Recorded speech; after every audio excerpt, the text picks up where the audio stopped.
एक पति अपनी पत्नी को बस इसलिए मार देता है कि जो पत्नी होती है अपने सगे देवर से बात कर रही होती है। पति अपनी पत्नी से कुछ भी नहीं पूछता है और उसको जान से मार देता है। नमस्कार दोस्तों, मैं संकेत सिंह आपका स्वागत करता हूं क्राइम अद्भुत न्यूज़ में। आशा करता हूं बच्चे होंगे।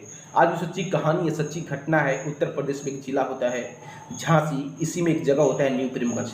दरअसल सच्ची घटना न्यू प्रेमगंज से निकल के आ रही है। ये घटना 28 जून 2023 को है। न्यू प्रेमगंज में एक परिवार रहा करता था। इस परिवार के जो मुख्य व्यक्ति होते हैं उनका नाम होता है सचिन भाटी। उनकी पत्नी का नाम होता है नीतू। इनके साथ साथ 3 बच्चे थे। इनकी माँ भी रहा करती थी। पिताजी पहले देहांत कर चुके थे, इसलिए पिताजी नहीं थे। इस परिवार के जो मुख्य व्यक्ति होते हैं सचिन भाटी, उनके ऊपर उनके परिवार की बहुत ही बड़ी जिम्मेदारी होती है, लेकिन इस जिम्मेदारी को वो अच्छे से नहीं निभाते हैं। जरा सी उनको चिंता नहीं होती है कि जो उनको 3 बच्चे होते हैं उनकी भविष्य कहाँ जाएगी, उनके भविष्य कैसे उज्जवल होगा। जो पत्नी होती है उनको बुलाकर समझाती है, लेकिन दूसरे दिन वही करने पे फिर से मजबूर हो जाते हैं। 5-6 उनके साथी हुआ करते थे। उनको जब घर से ले जाते थे तो शाम को ही घर वापस वो व्यक्ति लौटा था। सचिन भाटी घर लौटा था तो नशे में धुत होता था। धुत इतना होता था कि अपनी ही पत्नी अपनी ही बच्ची को मारने लगता था। जब उसकी माँ उसको समझाती थी तो अपनी माँ का जो बात होता है वो सुनता नहीं है, बल्कि चिल्लाने लगता है। आसपास के जो लोग होते हैं ये घटना डेली देखते हैं कि जो व्यक्ति होता है डेली अगर अपने घर में ड्रामा करता है। ये जो सिलसिला है बहुत दिनों से चल रहा था। इससे परेशान होकर जो उसकी पत्नी होती है नीतू, एक उसके सगे देवर होता है, उससे बातें करने लगती है। बात उतना ही नहीं होता है, बल्कि धीरे धीरे बात अभी चल ही रहा था। जो उसका पति होता है उसको किसी तरीके से शक हो जाता है। अपनी पत्नी से जब पूछताछ करता है तो उसकी पत्नी कुछ भी नहीं बोलती है। बोलती है कि नहीं, कुछ भी नहीं, नॉर्मल बातें हैं। आप जो घर के काम नहीं करते हैं तो मैं इनसे ही काम करवा लेती हूँ। अगर आप अच्छे होते हैं तो मैं इनसे कुछ भी नहीं बोलती। कुछ भी चीज़ की मेरे को जब ज़रूरत पड़ती है तो मैं किसको बोलूँ, मैं किसके पास जाऊँ। मैं इनको पैसा देती हूँ तो ये बाहर से सामान लाके मेरे को दे देते हैं। जो उसका पति होता है सचिन भाटी, वो हंसने लगता है, बोलता है मेरे को तुम सिखा रही हो। पत्नी में लाख समझाने की कोशिश करती है, लेकिन जो पति होता है उसकी बातों को नहीं समझता है, बल्कि उसको डांटने लगता है, फटकारने लगता है। पत्नी समझा ही रही थी, इसीलिए पति गुस्सा हो जाता है और अपनी पत्नी को ही मारने लगता है। एक बार पति मार चुका था, पत्नी एक बार बर्दाश्त कर चुकी थी। 5-6 दिन बीतने के बाद फिर से घर में झगड़ा हो जाता है। पत्नी मायके चली जाती है। फिर से 7-8 दिन बीतने के बाद जो सचिन भाटी होता है अपनी पत्नी को फ़ोन करता है।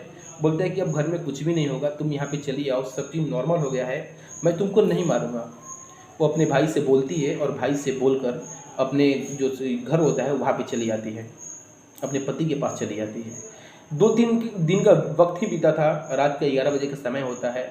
सब लोग ऊपर सोए थे। जो 3 बच्चे होते हैं ऊपर सोए थे। जो माँ होती है वो ऊपर सोई थी। घर में एक चिल्लाने की आवाज़ आने लगती है। आवाज़ उसकी पत्नी की होती है। जब माँ नीचे आती है तो जो देखती है कि जो उसकी बहू है वो दौड़ रही है, भाग रही है, और जो उसका बेटा है उसके हाथ में एक कुल्हाड़ी है और अपने ही पत्नी को मारने के लिए दौड़ रहा है। जब तक माँ उसको समझाती, उसको रोकती, जो पति होता है सचिन भाटी अपनी ही पत्नी में कुल्हाड़ी से धारदार हथियार से वार करता है, जिससे घटना स्थल पर उसकी मृत्यु हो जाती है। इसके बाद वो वहाँ से फरार हो जाता है। उसकी माँ चिल्लाने लगती है। आसपास पड़ोस के लोग आते हैं। लोग देखते हैं कि जो उनके घर की बहू होती है मर चुकी होती है। उसी में से एक व्यक्ति होता है जो प्रशासन को खबर करके वहाँ पे बुलाता है। प्रशासन वहाँ पे आती है, घटनास्थल का जांच करती है, उससे पूछताछ करती है। जो उनकी माँ होती है तो माँ बोलती है कि नहीं, ये तो सिलसिला रोज़ का होता है, रोज़ इसको मैं समझाती थी, लेकिन जो मेरा बेटा होता है अपनी ही पत्नी को जान से मारता है, मेरी बहू को जान से मारता है। तो पुलिस जो थी इस मामले को बहुत ही सख्ती से लेती है, क्योंकि जो मामला होता है मीडिया में आ चुका था, और कुछ दिनों के बाद ही जो सचिन भाटी होता है उसको गिरफ्तार कर लेती है। सचिन भाटी अपने को बचने के लिए बहुत सारी बातें बोलता है कि इसके साथ इसका अफेयर है, इसके साथ इसका अफेयर है, लेकिन कहीं भी मामला सिद्ध नहीं हो पाता है। CDR निकाला जाता है, कॉल रिकॉर्डिंग निकाला जाता है, बहुत सारी चीज़ का जांच होता है, लेकिन कहीं भी वो जो महिला होती है, जो लेडी होती है नीतू, उस लेडीज़ का कहीं भी जाँच में कुछ भी नहीं आता है। अगर ऐसा होता तो CDR में आता, चैटिंग में आता, चाहे कॉल रिकॉर्डिंग में आता, सब कुछ निकाला जाता है, लेकिन कहीं भी नीतू का कॉल रिकॉर्डिंग नहीं पाएगा। CDR में कुछ भी नहीं मिला। प्रशासन उसको कड़ी से कड़ी सज़ा देती है, चार्जशीट होता है, इसके बाद उसको जेल भेजा जाता है। जेल भेज के भी मैं इस पर कोई कमेंट करना नहीं उचित समझता हूँ।